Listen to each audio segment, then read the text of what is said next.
Welcome friends, welcome to India சமையல். இன்றைக்கி வீடியோவில் ஹெல்த்தியான பாலக்கீரை மசாலா எப்படி பண்ணலாம்னு சொல்லி பார்க்கலாம். நம்ம சேனலில் போடுற வீடியோ உங்களுக்கு பிடிச்சிருந்துச்சுன்னா சப்ஸ்கிரைப் பண்ணி வச்சுக்கோங்க. இப்போ நான் ஒரு கட்டு பாலக்கீரை எடுத்திருக்கேன். இதை நல்லா வாஷ் பண்ணி எடுத்து வச்சுக்கோங்க. இந்த மாதிரி சின்ன சின்ன பீஸாவை கட் பண்ணி நல்லா வாஷ் பண்ணி எடுத்து வச்சுக்கோங்க. இப்போது ஒரு கடாயில் 2 டீஸ்பூன் அளவுக்கு எண்ணெய் சேர்த்துக்கிறலாம். எண்ணெய் நல்லா சூடாகட்டும். சூடான பிறகு 1/2 டீஸ்பூன் அளவுக்கு சீரகம் சேர்த்துக்கோங்க. சீரகம் நல்லா பொரியட்டும். ஒரு மீடியம் சைஸ் வெங்காயம், ஒரு வெங்காயம் பொடியாக கட் பண்ணி சேர்த்துக்கிறலாம்.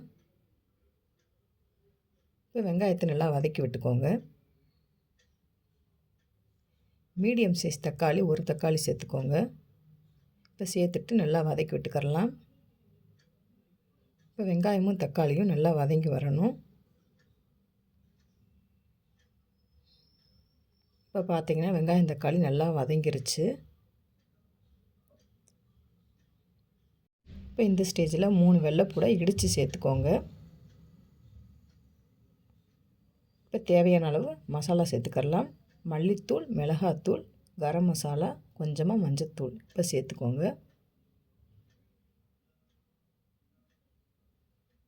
இப்போ சேர்த்துட்டு தேவையான அளவு உப்பு சேர்த்துக்கலாம்.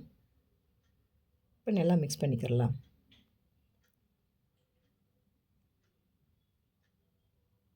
இப்போ கொஞ்சமாக தண்ணி சேர்த்துக்கோங்க.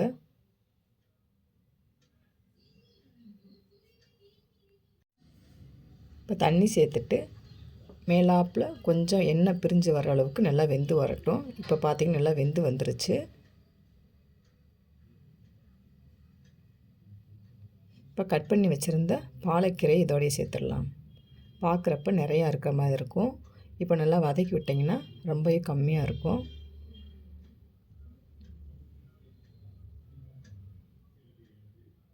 பாருங்கள் எவ்வளவு கம்மியாயிருச்சுன்னு. உங்களுக்கு இன்னும் கொஞ்சம் மசாலா தேவைப்பட்டுச்சுன்னா ஒரு வெங்காயம் தக்காளி எக்ஸ்ட்ரா சேர்த்துக்கோங்க.